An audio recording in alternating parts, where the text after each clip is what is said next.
ازيكم عاملين ايه؟ يا رب تكونوا كويسين. جايلكم النهارده بحاجه كده حلوه يا جماعه في منتهى الجمال، تنفعنا بقى بعد افطار رمضان بقى والكلام ده. جايلكم النهارده برموش الست في منتهى الجمال ودايبه دوب كده، وبمعنى اصح محدش هيبطل وقف عن اكلها. حاجه كده سهله وبسيطه وفي منتهى الحلاوه بجد.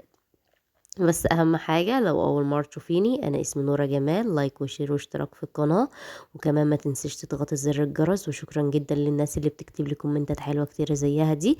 يلا نسمي الله ونبدأ الوصفة. اول حاجه كده بقى هحطها الشربات على النار علشان انا عايزاه بارد مش عايزاه سخن. هحط 3 كوبايات سكر على كوبايتين من الميه. طبعا ممكن تقللي الكميه، ممكن تكتريها على حسب طبعا الكميه اللي انت عايزاها، مفيش مشاكل خالص. وبعد كده هحطها على النار. اول ما تغلي هحط عليها عصره ليمون. انا طبعا حطيت لها كمان كيس فانيليا، اختياري لو حابه يعني، بس هو بيعزز النكهه بتاعتها وبتبقى طعمها حلو. بعد كده حطيتها بقى بعد ما غليت خلاص، وحطيت لها نص الليمونه، حطيتها بقى في صينيه كده تبرد براحتها. وجبت بقى كده طبق، حطيت فيه نص كوباية من السمنة على معلقة كبيرة، وحطيت نص مع كوباية كمان من السكر البودرة، ومعلقتين من السميد، وثلاث معالق من جوز الهند.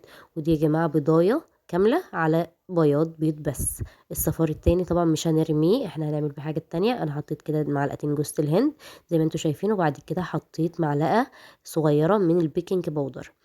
اه، وحطيت كمان فانيليا. هقلب بقى كل ده وهبدأ انعمها خالص. اهم حاجة انها تنعم اكنك بتعملي كده زي الغريبة بالظبط، لازم تكون القوام بتاعها ناعم.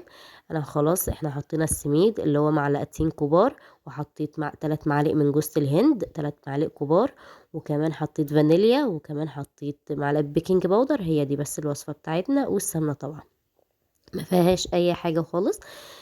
سهلة جدا ان شاء الله يعني. اكيد مش هنعملها كل يوم، هي حاجة بنغير كده الطعم والكلام ده، بس بجد اوعدكم انتوا هتحبوها زي ما اي حد بيدوقها يحبها.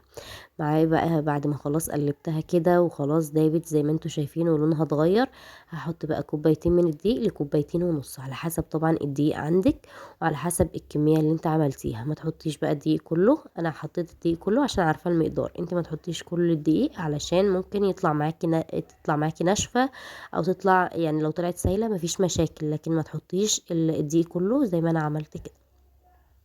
بعد كده هعجنها اهو والمها زي ما انتوا شايفين. اتلمت معايا اهي زي ما انتوا شايفين كده. قوامها كده مظبوط.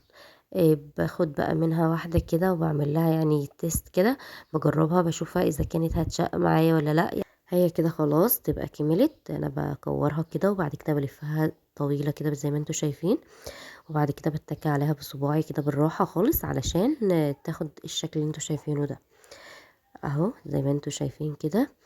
آه، بتعمليها كذا مرة، وبتحطها طبعا في الصينية على نفس الأداء اللي انت عملتيه، وممكن تعمليها مدورة عادي زي ما انت حابة يعني. انا عملتها مطولة كده يعني، انا بحسها انها مطولة كده طبعا، بحبها شكلها كده يعني. انت طبعا ممكن تعمليها العادية خالص، ممكن تعمليها مدورة برضو عادي. لو تلاحظوا في واحدة في النص كده مدورة زي ما انتوا شايفين. بصوا يا جماعه، البياض الصفار البيضه انا مرميتهوش عشان حرام يعني، اكيد مش هرميه. حطيت عليه رشه من الفانيليا، وهقلبه كده بالشوكه زي ما انتوا شايفين. هفضل اقلب فيه لحد ما الفانيليا خالص تدوب علشان ما تبقاش في حته وحته زي ما انتوا شايفين كده.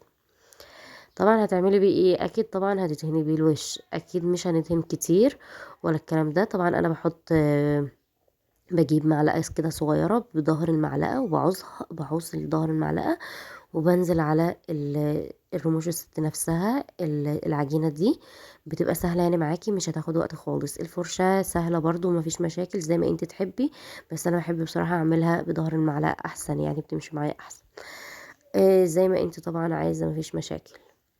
الكمية هي دي كلها يا جماعة اللي معايا يعني من كوبايتين دقيق بس. عملنا بسم الله ما شاء الله صينية كبيرة خالص اهي. بصوا يا جماعة خلاص بعد ما دهنتها كده بالبيض، بصفار البيض زي ما انتوا شفتم.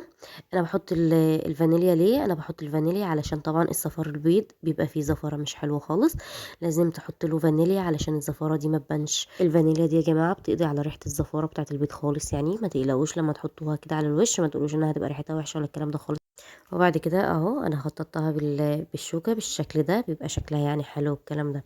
وبعد كده بعد ما تكون كملت كده بقى معايا وكل الشكل واحد، وبعد كده اكون مسخنه طبعا الفرن على درجه حراره متوسطه. يستحسن يعني انها تبقى متوسطه وكده علشان تاخد اللون الحلو ده، ما تتحرقش منك ولا الكلام ده. طبعا لازم تكوني قاعده معاها علشان ما تبص منك.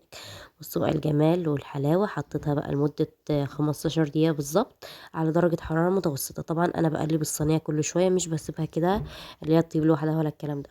طبعا الشربات بارد والصينيه عندي برموش الست دي سخنه، فانت تطلعي الشربات وبعد كده تفرشيه كده عليها، بمعنى اصح ترشيه عليها بالشكل اللي انتوا شايفينه ده، وسيبها بقى تشرب الشربات بتاعها، تكتري او تقللي زي ما انت حابه.